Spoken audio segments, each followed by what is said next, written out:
Hey, how long are you gonna be stubborn? Come back home already. My husband Keith said, trying to bring me back home. It seemed he was unaware of that fact. Huh? What are you talking about? We're already... And then Keith replied, shocked. No way. That's not true. I'm Madison, a 29-year-old office worker. I'm currently dating Keith, a man who I met at a mixer. He works at a fairly well-known small to medium-sized company and seemed really charming. Not only does he have a stable job and a steady income, but he's also good-looking, easy to talk to, and funny. His sales job has honed his conversation skills. I was instantly attracted to him and sat next to him when we switched seats at the mixer. We had a great time talking and really hit it off. He seemed to enjoy our interaction as well and asked for my contact information. Soon after, he invited me out for drinks after work. We had a great time together, and I thought he might be someone I could date.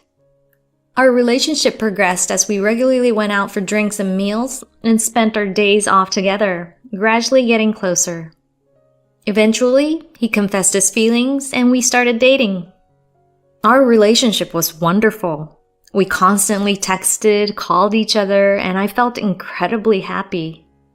After about a year dating, Keith proposed, and I was overjoyed. I had hoped to get married in my 20s, so getting engaged at 29 felt perfect. My parents were thrilled to hear about my engagement. Everything happened quickly after that. We told our parents about our decision to get married, met each other's families, and had a beautiful wedding attended by many friends and colleagues. Our honeymoon was overseas, filled with photo taking and creating memories. We started living together after returning, excited for our married life. Initially, it was truly amazing. Waking up and going to bed with my husband every day felt like bliss. However, there was a problem from the beginning of our marriage.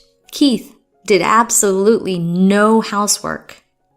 I'm not a stay-at-home wife. I work full-time. We were both tired from work, but Keith would say, "I'm too tired for housework after work, and I've never really cooked, so I just can't do it," and left all the household chores to me. At first, I tried to encourage him to help by saying things like, "Let's do it together," or "It would help if you could learn," but all my attempts failed. He maintained that he couldn't do housework. Keith had lived with his parents until we got married, probably because it was easier to save money, and he found household tasks bothersome. As a result, I ended up doing all the cleaning, laundry, and cooking. Despite this, I felt more happiness than not, perhaps due to the honeymoon phase. It was just like living alone, but with a bit more work. I got used to this life, and a year flew by. Although Keith didn't help with housework, he made special occasions like anniversaries and birthdays memorable with fancy dinners and trips, making me feel loved. We had fun drives on sunny days and overall, a happy marriage. I felt reassured that he would be a great family man even after we had kids. So I never imagined what would happen next. Another year passed in our marriage, and while Keith still didn't do housework, I believed our relationship was strong. Then one day, he asked me, "When are you gonna quit your job?" "What?" I was taken aback. "I don't plan on quitting. Why would you even ask that?" Keith said, "Well, isn't it normal for a wife to stay home and support her husband? So I was wondering when you'd quit." I was shocked by his words. I had assumed he was okay with our dual income situation. "Do you want me to quit?" "I'd prefer to keep working, especially considering our future needs," I said. Keith seemed irritated. "So you don't care about what I think and feel? And the way you said it sounds like you're implying that my salary alone isn't enough." I clarified. "No, that's not what I meant." I was just surprised by your mindset. I want to continue working.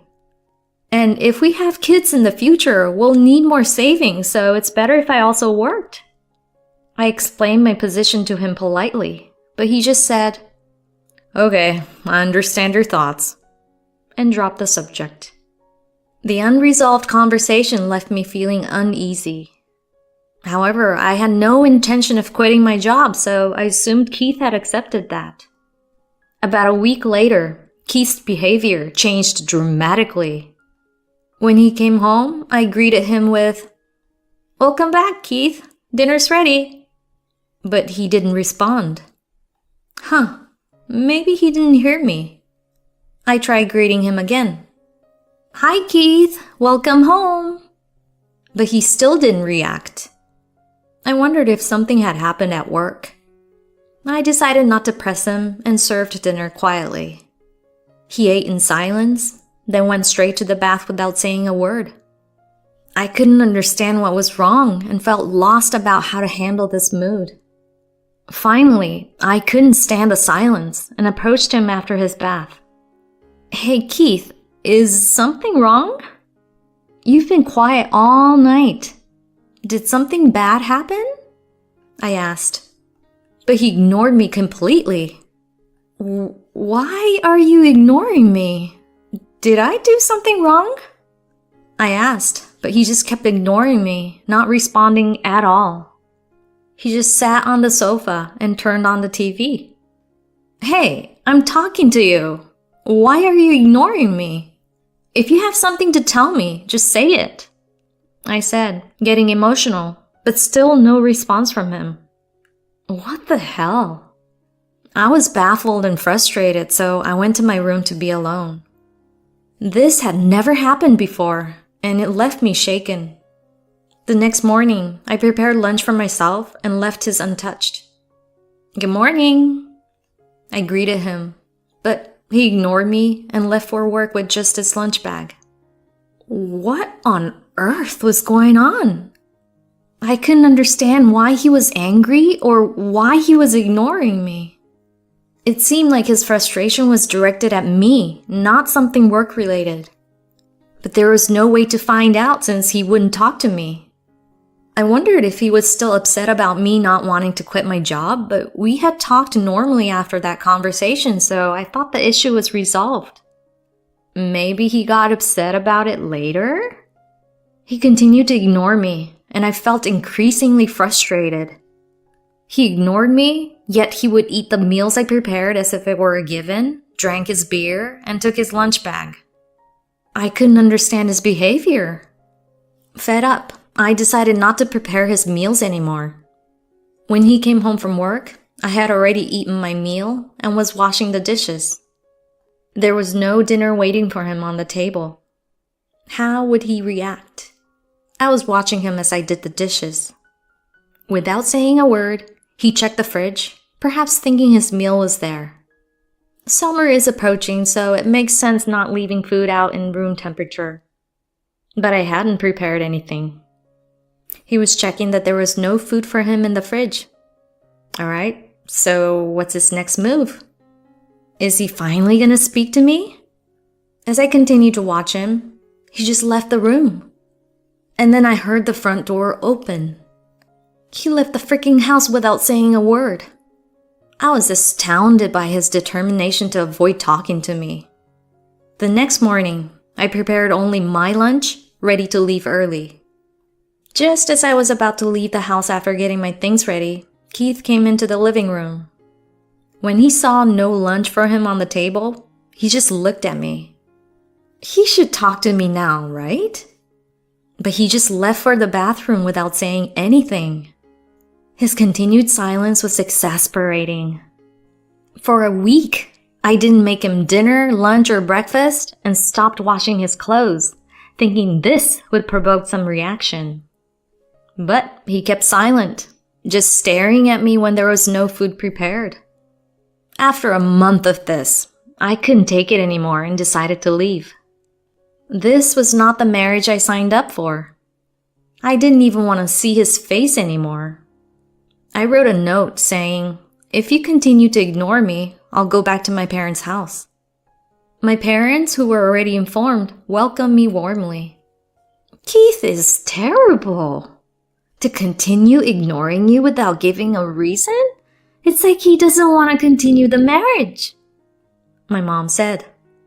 Talking to my parents relieved my stress.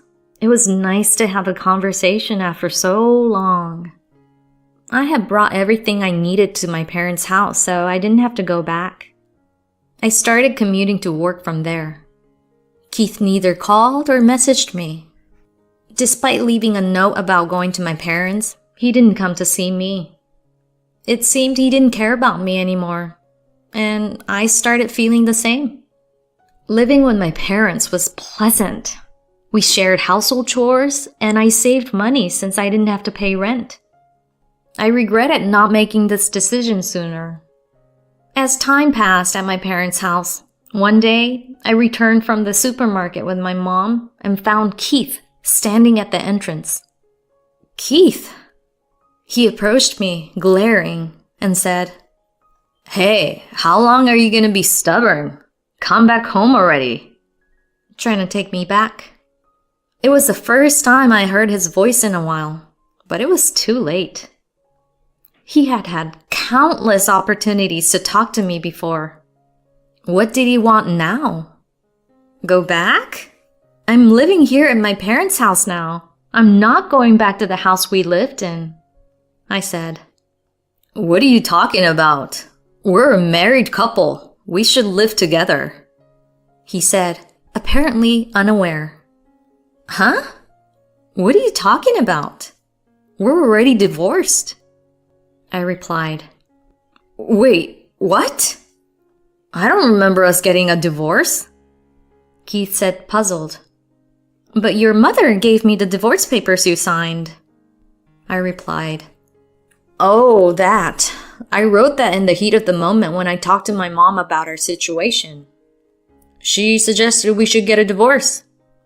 I never thought she'd actually give it to you, he stammered. No matter how you try to justify it, the fact is you weren't trying to maintain our relationship as a married couple. Otherwise, you wouldn't have kept ignoring me. And what was that earlier about me being stubborn? I don't think I did anything to you, I said, questioning his earlier comment. Keith finally revealed why he had been ignoring me. My colleagues and boss said it's embarrassing to have a working wife.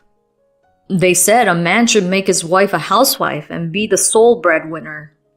That's why I told you to quit your job, but you didn't.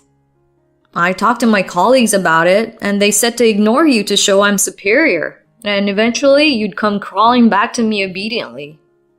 But instead, you stopped cooking, left, and never came back. I was too embarrassed to tell anyone about our situation. Didn't know what to do, and my mom suggested divorce. So it wasn't really my decision. I'm sorry. Please forgive me. Hearing his words, I felt utterly disappointed in him. I didn't realize how pathetic this man was. I'm really glad we're divorced. I'll raise this baby by myself. Just make sure you pay child support, I said. What? That's not true, is it? He asked in disbelief. It's true. Haven't you noticed my growing belly? I responded. He looked at my belly and his eyes widened in shock. You're pregnant? Yes, I am. I found out after I left home because of your constant ignoring. But you never contacted me afterward, and I thought having someone like you as a father would only make this baby unhappy, so I didn't tell you. But once the baby is born, you'll need to pay child support, I explained. He stood there, pale and frozen. Anyway, that's all I have to say. If you keep hanging around my parents' house, I'll call the police, I warned. The mention of the police scared him, and he stood a little distance away from the house, still watching us. It looked suspicious, but I didn't care and went inside with my mom. Later, my ex-mother-in-law and ex-husband stormed in, yelling, "We had no idea about the baby." but my dad chased them away. "We are the victims here. You're the ones who mistreated my daughter and caused all this trouble. We're ready to take this to court, no matter how long it takes," he said fiercely, and they left in fear. I consulted a lawyer and demanded child support from my ex-husband. I sent a legal notice to his workplace to ensure he couldn't escape his responsibilities. Because of that, his colleagues found out everything, and he became a laughingstock at his company. It's a shame that a company with people who give such bad advice exists, but he can't quit his job now since he has to pay child support. Meanwhile, I gave birth to a healthy baby girl. She's absolutely adorable, like an angel, and I've decided to cherish and raise her with all my heart. Now I'm balancing work and parenting with the support of my parents. My daughter is growing up fast and is incredibly cute. I plan to continue working hard, finding joy in my daughter, and spending happy times with her and my parents.